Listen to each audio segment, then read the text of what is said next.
You're a professor of the public understanding of science, not professor of delivering truth to the public. And these are two different exercises. One of them is you put the truth out there, and like you said, they either buy your book or they don't. Well, that's not being an educator. That's just putting it out there. Being an educator is not only getting the truth right, but there's got to be an act of persuasion in there as well. Persuasion isn't always, here's the facts, you're either an idiot or you're not. It's here are the facts, and here is a sensitivity to your state of mind, and it's the facts plus the sensitivity, when convolved together, creates impact.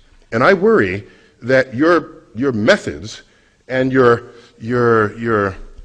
how articulately barbed you can be ends up simply being ineffective. Yeah. when you have much more power of influence than what is currently reflected in your output. I gratefully accept the rebuke.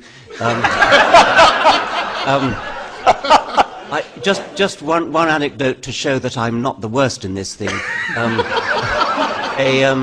A former and highly successful editor of New Scientist magazine, who actually built up New Scientist to great new heights, was asked, "What is your philosophy at New Scientist?" And he said, "Our philosophy at New Scientist is this: science is interesting, and if you don't agree, you can fuck off."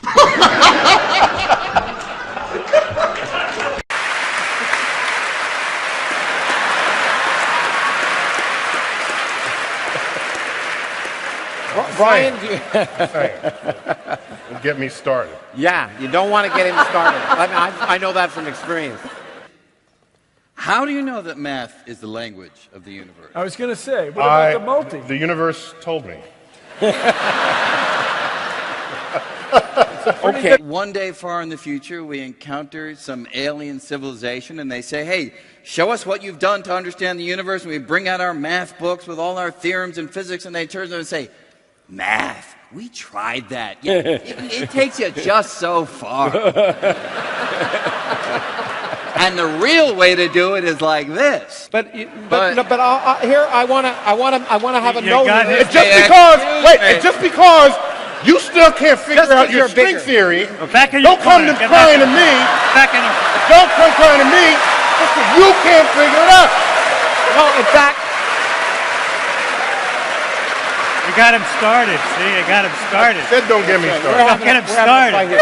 No, but it is a question. There may be limitations on understanding the universe because of the way our brains work, and I think that's surely the case. That's surely the case. And for Republicans, it's already happened. But it's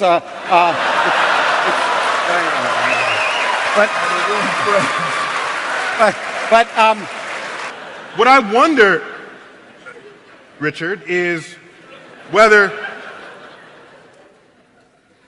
there really is no such thing as consciousness at all, and that there's some other understanding of the functioning of the human brain that renders that question obsolete. To that, I got to say, like, oh, wow.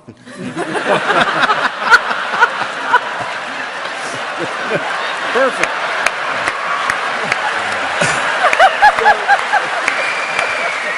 Okay. And am I like thinking, or am I just like thinking that I'm thinking? Wow. Will you stop with that? Right. That's too expensive. Send robots. Yet I said, "Why? How did you get interested in space?" "Oh, because of the Apollo program." And I slap him. I'm saying, what are you? No, that's it. No, there would. On the other hand, if you remember, it's the last three. No, that's delusional, and I'll tell you why. It's not incorrect. That's the facts. No. You can argue with the facts. All right, watch me. Okay. So, I'm sorry. Everybody mentioned their book. It's time for me to mention my latest book. I don't think anyone mentioned their book, actually. What you just said is a complete delusion. It presumes that we went to the moon for science. It presumes that we went to the moon to explore it. But that's not why we went to the moon. Brother Neil, no, it is not. No, it is not. We went to the moon because we were at war. Sputnik was not just some orbiting spacecraft. It was a hollowed-out intercontinental ballistic missile. Bridge that gap a little bit. I'm going to be silent. No, you're not. I think it's really important to point out that this is a political issue. And in fact, me and Buzz Aldrin together testified before the House Science Committee on Space Exploration. And when I said that humans don't do science in space, I didn't argue, in fact, even before the committee, that we shouldn't send humans into space. We should just say honestly why we're doing it. We're doing it for adventure. That's why we're doing it. No, that's not what funded it. Hold on. No, that's not true. See, you said you wouldn't talk. I did say that. Okay. You can say that. No, hold on. There's no there. Okay? No. Just look at the history of everybody doing big projects, and it's never driven by exploration. It's never driven by science. It's never driven by curiosity. Not if it's big and expensive. It's driven by the fact that people don't want to die. So there's a war driver. It's also driven by the fact that people want to get wealthy. So hold on. We have the Large Hadron Collider. The Large Hadron Collider. The Large Hadron Collider. Do you know? Oh, no. No.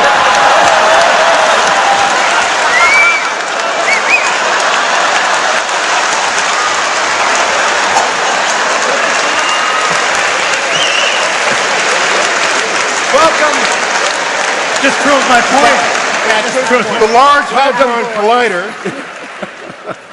Please remind me of the total construction cost of the Large Hadron Collider. I don't know, about $10 billion. About $10 billion. That is 6 months of NASA funding. So you call that big budget? Not here in America, it's not.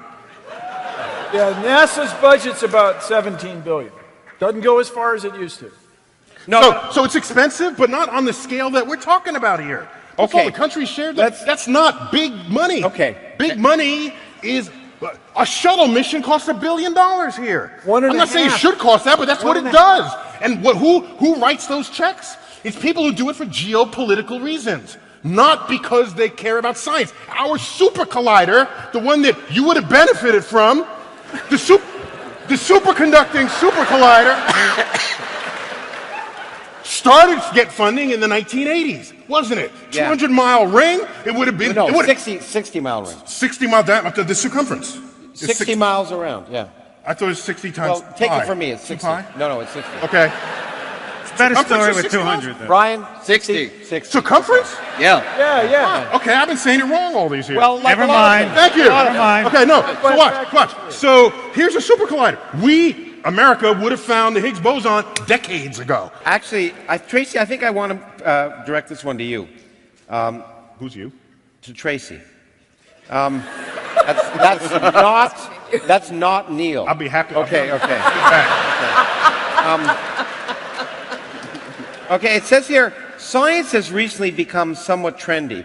Often the focus is not actually on the science, but making entertainment out of science.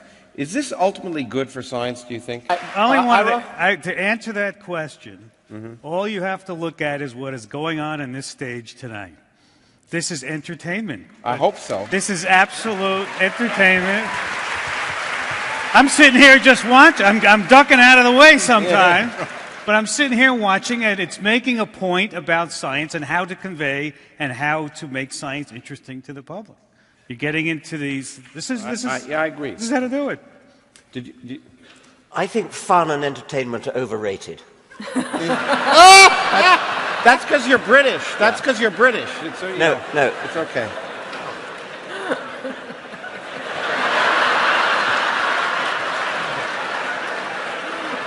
People are more alike than they are different. Science is hard, but it's worth it. It's fascinating. It's enthralling. But if we only talk about the bits that are fun and make bangs and smells and things, then we don't do science justice. I was once we use the phrase "dumbing down," and we mustn't do that. I once gave a speech at a British conference about the public communication of science, and I was ranting against dumbing down. And at the end, some man got up and said, "This is not an exaggeration, this is a true story." He said, "Maybe we need dumbing down in order to bring women and minorities into science." We're gonna get there because there are a few questions about that. In fact, That's why we fought a war to get out of England and start a new country.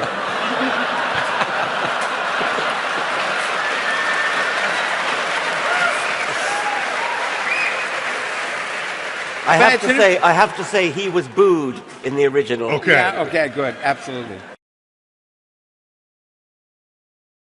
Now, when you talk about these things, somebody in the audience must come up, I assume, and say, well, we only understand 4% of this stuff. Yeah, that's great. So I love it. How is that different from Bill O'Reilly saying, well, in that case, the rest of it's God? And you guys are just expounding beliefs here. You've got no evidence for the 96%. The difference is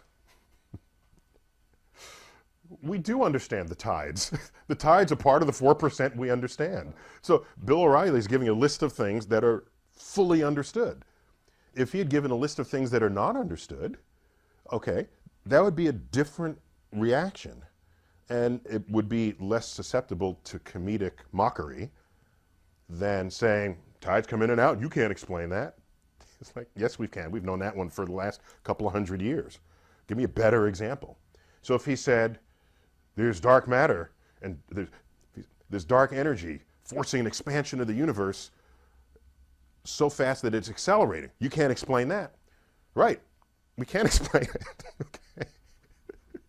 I don't think he knows enough physics to be able to tell us what it is we don't understand yet. That would have been a more interesting exchange with the atheist guy. I forgot his name, forgive me, but the guy who he was interviewing. Now, if he wants to use that as evidence for God, but then we just have to come back and say, well, doesn't mean if you don't understand something and the community of physicists don't understand it, that means God did it? Is that how you want to play this game? Because if it is, here's a list of the things in the past that the physicists at the time didn't understand. And a talk show you might have conducted 200 years ago would have said, the planets do retrograde? Can't understand that, must be a God. And we'd say, you're right. And then 10 years later, we understand it, so what do you do? So if that's how you want to invoke your evidence for God, then God is an ever receding pocket of scientific ignorance that's getting smaller and smaller and smaller as time moves on. So just be ready for that to happen if that's how you want to come at the problem. So that's just simply the God of the gaps argument. It's been around forever. So in fact, people who want to make arguments. And by the way, wait. And I don't even mind. I don't even care if someone wants to say, you don't understand that, God did it. That doesn't even bother me. What would bother me is if you were so content in that answer that you no longer had curiosity to learn how it happened. If the day you stop looking because you're content God did it, I don't need you in the lab. You're useless on the frontier of understanding the nature. Go up by another factor of 1,000, you get to 1 billion. Carl Sagan's favorite number. In fact, if you bring your chin out and say the word billion, it sounds beautiful. We'll all do it together on 3. Ready? First, stick your chin out. Okay, 1, 2, 3, billion. Oh, isn't that beautiful? That's just beautiful. That's just beautiful. That's a beautiful thing. Billion. That's a fun number. Anyone here 31 years old? Raise your hand. Got to be a few of you. Very nice. In this year of your life, you will live your billionth second. Yes, I'm geeky enough to have calculated this. 31 years, 259 days, 1 hour, 46 minutes, and 40 seconds.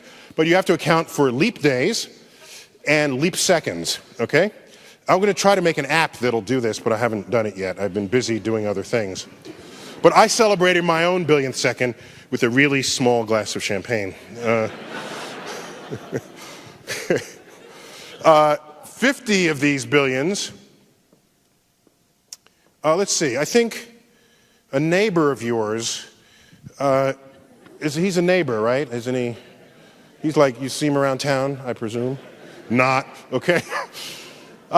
His net worth is like $50 billion, plus or minus. I don't know if you know how much that is. I don't believe you know. You don't. In fact, I'm certain you don't, because I'm going to tell you. I will tell you how rich this man is. First of all, I'm charmed by the fact that the patron saint of geeks is the richest man in the world. That's a different world than it was when the richest people were sort of oil barons and steel barons. It's like a geek is the richest guy in the world. That's kind of cool. But 50 billion, I did this math because I walk along the street. You know, I have a job and I own a home, and I'm walking down the street and I see a coin in the street. My question to myself is, what is the smallest denomination coin that I'll bend down and pick up? Okay? Given the fact that I have a job and I own a home. So, the penny is staying. I'm not getting the penny.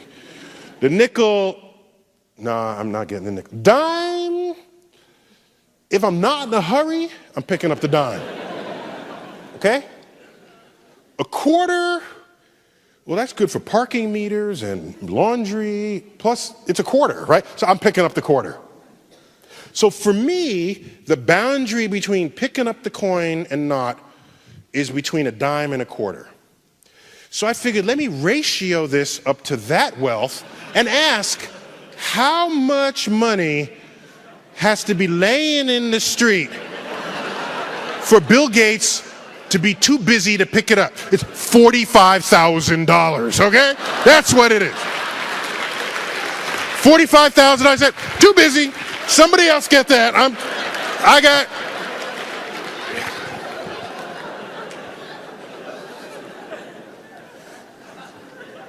That's how rich the man is, in case you didn't know. If you look at our closest genetic relative to human beings, it would be the chimpanzee. We share like 98+% identical DNA. We are smarter than a chimpanzee.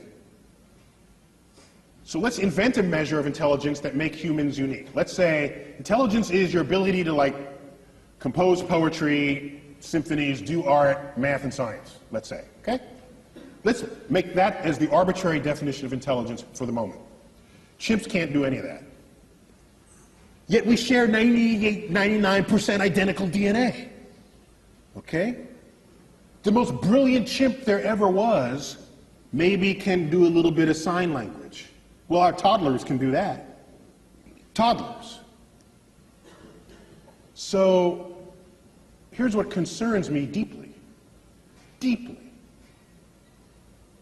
Everything that we are that distinguishes us from chimps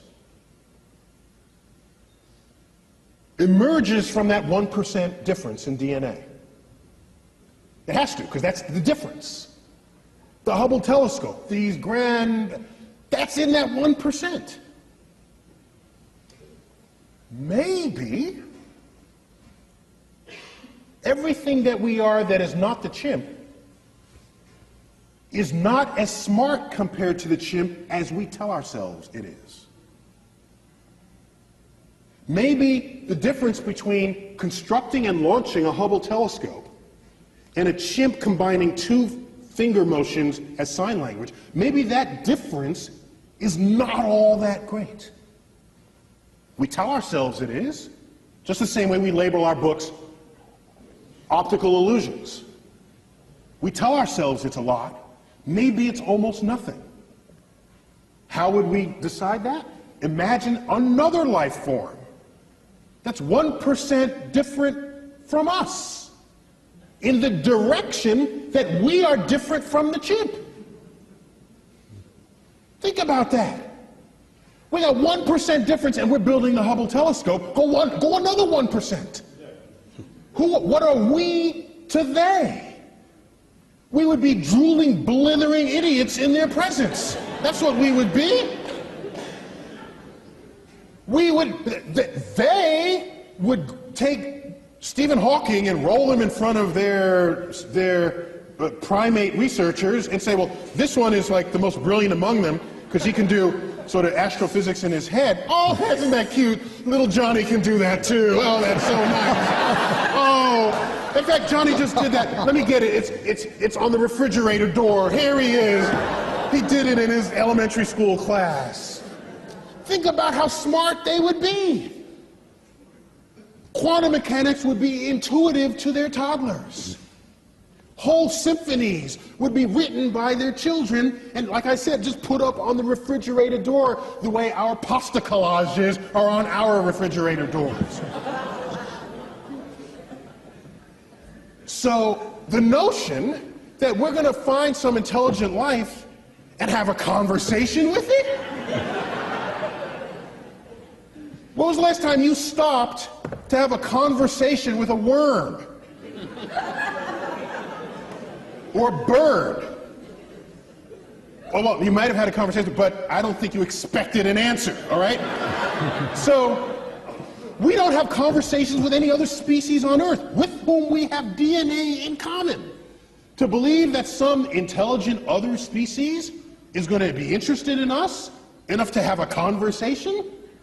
They'll look at our Hubble telescope and say, oh, isn't that quaint? Look at what they're doing. So I lay awake at nights wondering whether simply we as a species are simply too stupid to figure out the universe that we're investigating. And maybe we need some other species, 1% smarter than we are, for which string theory would be intuitive, for which all the greatest mysteries of the universe, from dark matter, dark energy, the origins of life, and all the frontiers of our thought would be something that they would just self-intuit. I'm jealous of that possibility, because I want to be around for those discoveries. Thank you all.